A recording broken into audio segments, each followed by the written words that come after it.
બનાસકાંઠાના સરહદી વાવ તાલુકાના ટડાવ ખાતે આવેલ શ્રી શીતળા માતા ગૌનંદી તીર્થધામ ખાતે પરમ પૂજ્ય સ્વામી શ્રી દત્ત શરણાનંદજી મહારાજ પથમેળા તારીખ 1-2-2024 સંતો મહંતોની ઉપસ્થિતિમાં ભાગવત સપ્તાહનો પ્રારંભ કરવામાં આવ્યો છે, જેમાં પ્રથમ દિવસે પરમ પૂજ્ય ગૌતમભાઈ આચાર્ય દ્વારા કથાનું રસપાન કરવામાં આવી રહ્યું છે, ત્યારે તારીખ 3-2-2024 શનિવારના રાત્રે લોક ડાયરો પણ યોજાશે, જેમાં કલાકાર દેવાયત ખાવડ, ભજનીક જયમતભાઈ દવે, સાહિત્ય કલાકાર પરબતભાઈ રાવલ, લોક ગાયક નીતિન બારોટ, મહેશ બારોટ, શ્રવણસિંહ સોઢા દ્વારા રમઝટ બોલાવવામાં આવશે। જ્યારે શીતળા માતા ગૌનંદી તીર્થધામ રાબતે 7 દિવસીય ભાગવત સપ્તાહ પારાયણ રહેશે। 7-2-2024 રોજ ભાગવત સપ્તાહની પૂર્ણાહુતિ કરવામાં આવશે।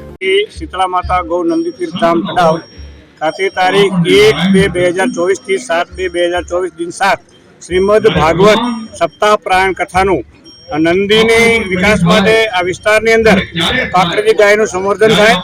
નંદીઓ જે કાંઈ છે એમના માટેની જે વ્યવસ્થાઓ છે એ બિલકુલ ખરાબ હોવાથી અત્યારે ખેડૂતોના ખેતરોમાં એક્સિડન્ટ બનવાની અંદર નંદી મહારાજની ખૂબ મુશ્કેલી થતી હોય છે। એટલા માટે પરમ પૂજ્ય દત્ત શરણાનંદ બાપુ પથમેડાની પ્રેરણાથી ટડાવ મુકામે એક ગુજરાતની અંદર સૌથી પ્રથમ કક્ષાનું નંદીધામ બની રહ્યું છે।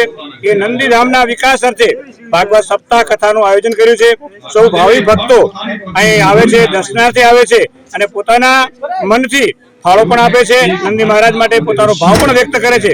સાથે સાથે પૂજ્ય દત્ત શરણાનંદ બાપુ પણ અહીં આપણને દર્શન આપવાના છે। આજની તારીખે પેટોડાથી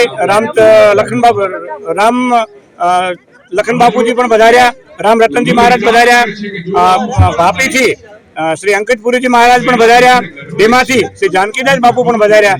અત્યારે દિયોદરથી જામનાથ બાપુ પણ આવી રહ્યા છે। આવનારા સમયની અંદર સંતો મહંતો પણ આવીને અહીં આપણને માર્ગદર્શન આપશે, એમના આશીર્વચન આપશે। આ વિસ્તારના રાજકીય વ્યક્તિઓ પણ, ધારાસભ્ય, સંસદ સભ્ય શ્રી અને વિધાનસભાના અધ્યક્ષ પણ આ કાર્યક્રમમાં ઉપસ્થિત રહેવાના છે। તારીખ 3-2-2024 રાત્રે વિશાળ ડાયરાનું આયોજન કર્યું છે। સૌ ભાવિક ભક્તોને આ ડાયરામાં પોતાનો ભાવ વ્યક્ત કરે, અહીં હાજરી આપી અને ખૂબ મોટું દાન કરી આ સંસ્થાને મજબૂત બનાવે એ સૌ પાસે આશા છે।